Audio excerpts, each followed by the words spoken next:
Hello and welcome to Harper Broadcast. I'm Amrita Tripathi in conversation today with Padma Lakshmi. Thank you for taking the time to do this interview. It's nice to be here. I want to start, just straight off by asking you about your memoir, Love, Loss and What We Ate, because it's really a personal story, of course. You've been very honest, very vulnerable about certain incidents in your life.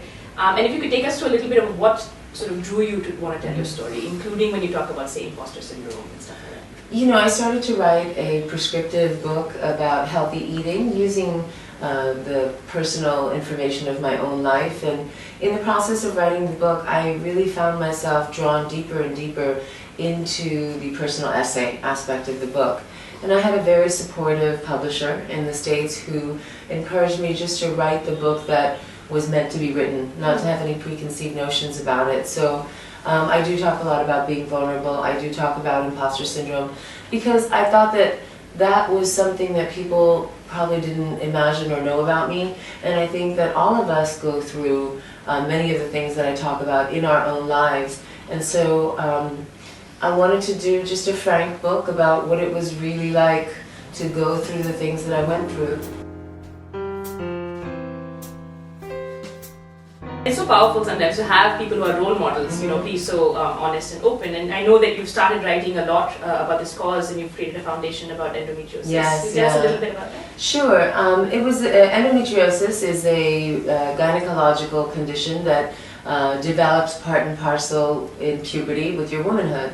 And it's affected about 200 million women around the world. We believe that it may be even more, but we don't have nearly adequate research. We're trying to change that as a foundation. We helped launch a research center for gynecopathology at MIT in conjunction with Harvard Medical School a few years ago. And now we've educated over 16,000 youth in the greater New York area. We also fund small research grants about the disease. And I think it's something that affected my life very deeply. And for many years without knowing that I was struggling with the disease, that it just wasn't the normal part of being a woman and going through your period and all that. And so I didn't want, it was extreme PMS, I didn't want the next generation of girls and women to go through what I went through. It certainly affected me professionally. It affected me very deeply physically, but also emotionally. And so I couldn't talk about the disease or raise awareness properly if I wasn't willing to share my own story. The other thing I thought that was really refreshing about this is that you're so real about body image and sizes, and I think that there's obviously a conception or preconception we have of you seeing you as a sort of supermodel and TV host. And then you talk about, say, for example, giving birth. The kind of and the size shift when you're shooting a show. Can you tell us a little bit, because that's also really... Sure. I mean, our bodies are an organic thing, right? So they stretch and contract, and in different times in your life you can be all various sizes. And so, somebody like me who did spend a long time having to watch what she ate and making clothes look good, I was in the business of being in beauty and fashion, and then still, while I made the transition to food, I was still a woman on TV. And so the expectations for women on TV or in the entertainment field are much different and much more critical physically than they are of men. And so you could tell just by the types of questions that I got on the red carpet to say my head judge Tom. They see him eating all that food too, but no one asks Tom how he keeps his weight. And to me, he always looks the same in his boxy suit. So I'm sure he's gone up and down in weight. But so I wanted to talk about that. I think as women we have society put some very unrealistic expectations on us.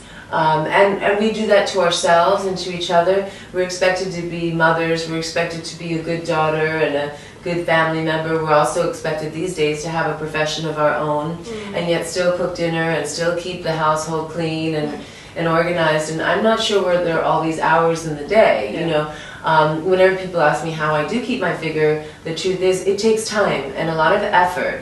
And so if you're busy doing all these things, how are you supposed to miraculously look great all the time? There aren't enough hours in the day. You need rest, you need to go to the gym, you need all these things. So I wanted to be frank about those issues as I experience them, because I know that a lot of young girls have seen me in magazines or see me on TV and don't understand the backstory and may wonder why their life doesn't seem the same.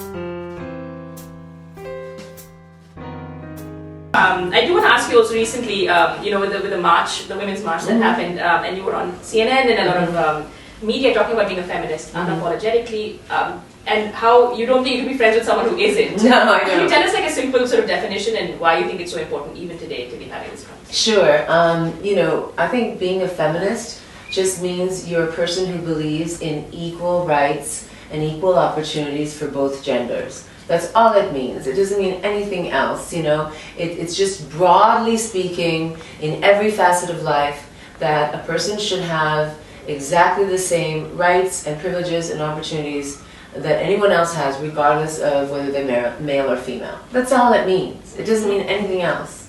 And how did you feel to be part of that march? It was very moving. I was very pleased that I went. I didn't know what to expect, obviously, and we were supposed to march, but we couldn't march because there were so many of us that there was nowhere to go. Everywhere you looked, there were people standing there, so there was no empty space to go from point A to point B, which is a good thing. That means, we showed up in record numbers. I think I've heard it said that it was the largest march in U.S. history, and the feeling on the ground that day was very moving, was very warm, very convivial, very calm, very respectful. It wasn't a bunch of crazy screaming people. It was really, everybody was smiling, everybody was helping each other.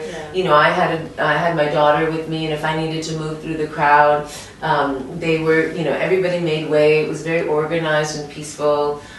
Even when there was an elderly woman who kind of, had a fainting spell and we needed to get her out, and immediately, it was wall-to-wall people, and still, instantly, it was like the parting of the Red Sea.